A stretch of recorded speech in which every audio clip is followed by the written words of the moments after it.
Hər kəsə salam, mən Minurə İsmayılzadə.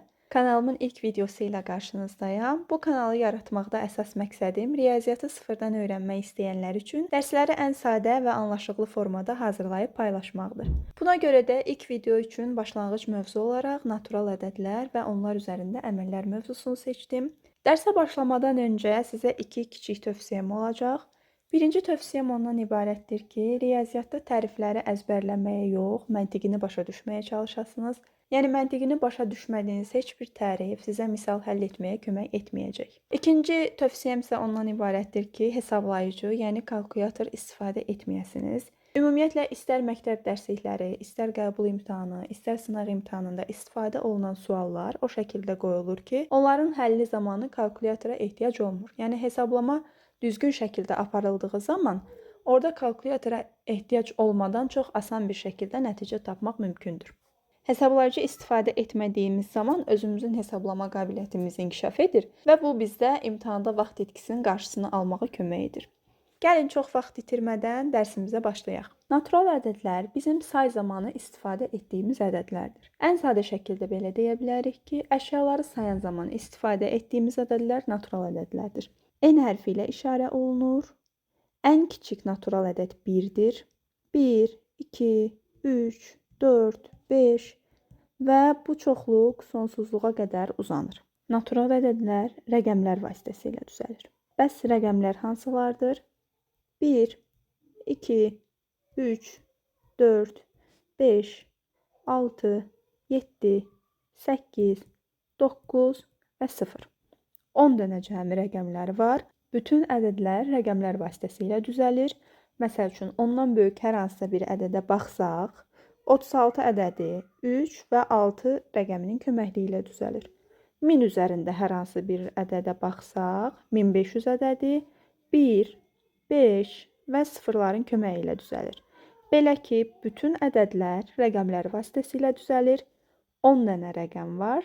0 rəqəmlərin içərisinə aiddir, lakin natural ədədlərə aid deyil. Çünki biz sayan zaman 1-dən başlayırıq. Natural ədədlər tək və cüt olmaqla iki hissəyə bölünür. Tək və cüt ədədlər hansılardır? Tək ədədləri T hərfi ilə, cüt ədədləri C hərfi ilə işarə edirəm ki, izah zamanı rahat olsun. Tək ədədlər hansılardır? 1, 3, 5, 7, 9. Bu ədədlərdə daxil olmaqla bu ədədlərlə bitən bütün ədədlər tək ədədlərdir. Yəni, 5 tək ədəddir və 5 ilə bitən bütün ədədlər tək ədədlərdir. Məsəl üçün, 25, 35. 7 tək ədəddir, 7 ilə bitən bütün ədədlər tək ədəddir. 47, 57 və s. Cüt ədədlər hansılardır? 2, 4, 6, 8 və 0 ilə bitən bütün ədədlər cüt ədədlərdir. Eyni zamanda 2, 4, 6 və 8 ədədləri də cüt ədəddir. Buna da nümunə yazsaq, 30, 48, 54 və s. Ədədlərin təkliyi və cütlüyü barəsində danışarkən yalnız natural ədədlərə baxırıq. 0 natural ədəd olmadığı üçün 0-ın təkliyi və cütlüyü barəsində danışmırıq. 0 natural ədəd deyil.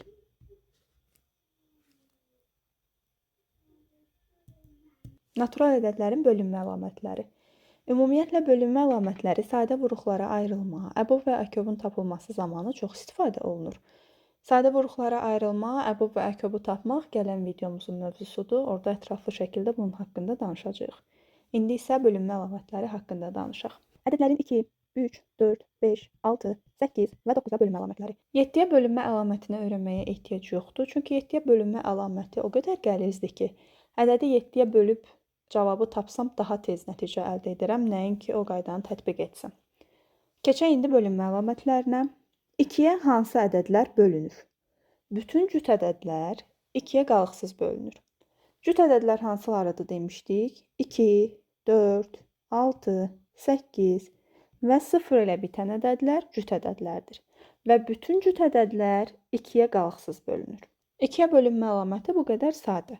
Əgər siz 24, 36, 48 və digər cüt ədədləri görsəz, son rəqəminə baxırsınız. Son rəqəmi cütdürsə, Bu ədəd 2-yə qalıqsız bölünür. Eyni zamanda bu ədəd cüt ədəddir. Bütün cüt ədədlər 2-yə qalıqsız bölünür. Bəs 3-ə hansı ədədlər qalıqsız bölünür? Rəqəmlərinin cəmi 3-ə qalıqsız bölünən bütün ədədlər 3-ə qalıqsız bölünür. Tərifi dediyim kimi əzbərləmirik, mənasını başa düşməyə çalışırıq. Məsəl üçün, bir ədəd qeyd edirəm. 369 ədədi. Bu ədədin 3-ə bölünüb bölünmədiyini bilmək üçün ilk öncə bu ədədi təşkil edən rəqəmləri toplayırıq. 3, 6 və 9-u toplayırıq. Cavab olaraq 18 əldə edirik və 18-in 3-ə bölünüb bölünmədiyini yoxlayırıq. 18 3-ə qalıqsız şəkildə bölünür, cavab 6-dır. Əgər rəqəmlərinin cəmini aldığımız bu ədəd, 18 ədədi 3-ə qalıqsız bölünürsə, deməli ədədimizin özü də 3-ə qalıqsız şəkildə bölünəcək. İndi isə keçək 4-ə qalıqsız bölünmə əlamətinə. 4-ə qalıqsız bölünən ədədlər hansılardır? Son 2 rəqəminin yaratdığı ədəd 4-ə qalıqsız bölünürsə, bu ədəd 4-ə qalıqsız bölünəcək. Məsəl üçün, hər hansısa bir ədəd götürək. 324 ədədi.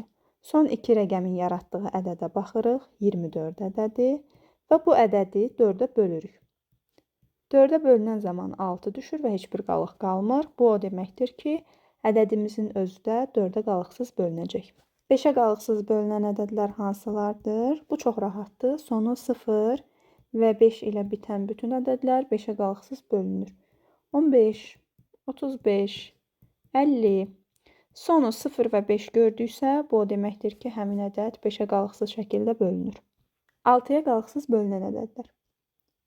6-ya bölünmək üçün bizə 2 bölünmə əlaməti köməklik edəcək. Birincisi 2-yə bölünmə əlaməti, ikincisi 3-ə bölünmə əlaməti. Bir ədədin 6-ya qalıqsız bölünüb bölünmədiyini bilmək üçün biz onu 2 şərtlə yoxlayırıq. Ədəd həm 2-yə, həm 3-ə qalıqsız bölünməlidir.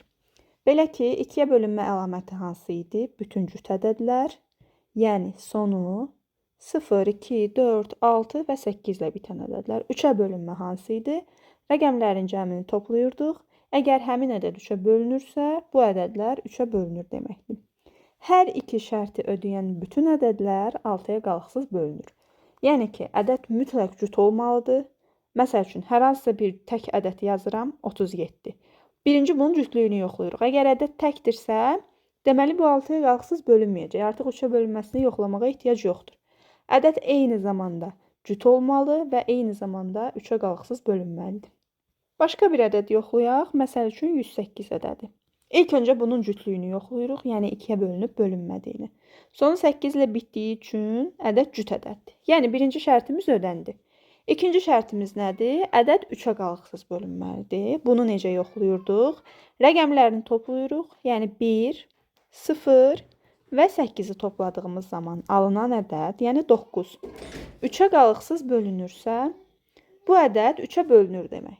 9 3-ə qalıqsız şəkildə bölünür, cavab 3 düşür. Bu deməkdir ki, 108 ədədi həm 3-ə, həm 2-yə bölünür.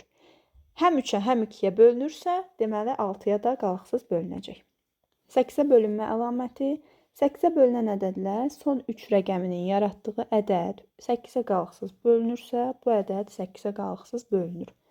Məsəl üçün, 1284 ədəd. Son 3 rəqəmə baxırıq. Əgər bu ədəd 8-ə qalıqsız bölünürsə, deməli 1284 ədəd də 8-ə qalıqsız bölünəcək. Elə isə yoxlayaq. 284 ədədini bölürük 8-ə. 28-in içərisində 8 3 dəfə. 44 ədədinin içərisində 8 5 dəfə. Qalıq isə 4. Qalıq qaldığı üçün bu ədəd 8-ə qalıqsız bölünmür. Ümumiyyətlə 4-ə və 8-ə bölünmə əlaməti, eyni zamanda 7-yə bölünmə əlaməti çox istifadə olunmur. Çünki yalnız bu bizə 4 rəqəmli ədədlərdə köməklik edir. 3 rəqəmli ədədlərdə yenə biz məcburuq ki, ədədi 8-ə bölək. Ona görə də 8-ə bölünmə ədədi çox istifadə olunmayacaq. Yəni bunu öyrənməyə də bilərsiniz. Sadəcə izah üçün deyirəm. İndi isə keçək 9-a bölünmə əlamətinə. 9-a bölünən ədədlərlə 3-ə bölünən ədədlərin şərti eynidir. Necə ki, 3-ə bölünmə əlamətində ədədin rəqəmlərini toplayırdıq. Əgər ədəd 3-ə bölünürdüsə, deməli ədədimizin özü də 3-ə bölünürdü. Eyni qaydada da 9-a bölünmə əlaməti üçün keçərlidir. Məsəl üçün, hər hansısa bir ədəd yazıram. 234 ədədi. Rəqəmlərini toplayıram. 2, üstəgəl 3, üstəgəl 4. Alırıq 9. 9 ədədi 9-a qalıqsız bölünürsə, ki bölünür, cavab 1-dir. Deməli 234 ədədi də 9-a qalıqsız bölünəcək. Şərt olaraq 3-ə bölünməklə eynidir. Bir də bir şey də deyim, 9-a bölünən bütün ədədlər 3-ə də qalıqsız bölünür. Yəni bunu yoxlamağa ehtiyac yoxdur. Əgər 234 ədədini hesablamışıqsa ki, 9-a qalıqsız bölünür, deməli o 3-ə də qalıqsız bölünəcək. Bölünmə əlamətlərinin sonuncusu 10-a bölünmə əlaməti. 10-a qalıqsız bölünən ədədlər hansılardır? Şərt çox sadədir. Sonu sıfırla bitməsi yetərlidir ki, ədəd 10-a qalıqsız bölünsün. 100, 1000, 500, 200.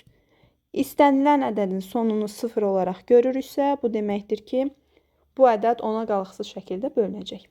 Bölünmə əlaməti mövzusu bitdi. İndi isə sadə və mürəkkəb ədədlər haqqında danışacağıq. Ümumiyyətlə, natural ədədlər vurğuların sayına görə sadə və mürəkkəb olmaqla iki hissəyə bölünür. Sadə ədədlər hansılardır? Mürəkkəb ədədlər hansılardır? Bunlardan başlayaq ilk öncə. Sadə ədədlər yalnız özünə və 1-ə qalıqsız bölünən ədədlərdir. Bura aiddir 2, 3, 5, 7, 11 və s. Qeyd etdiyim ədədlər sadə ədədlərdir. Sadə ədədlər yalnız 1-ə və özünə qalıqsız şəkildə bölünür. Başqa heç bir ədədə qalıqsız şəkildə bölünmür. Bütün sadə ədədlər təkdir, 2 istisna olmaqla. Sadə ədədlərin 2 vuruğu olur. 1 və ədədin özü.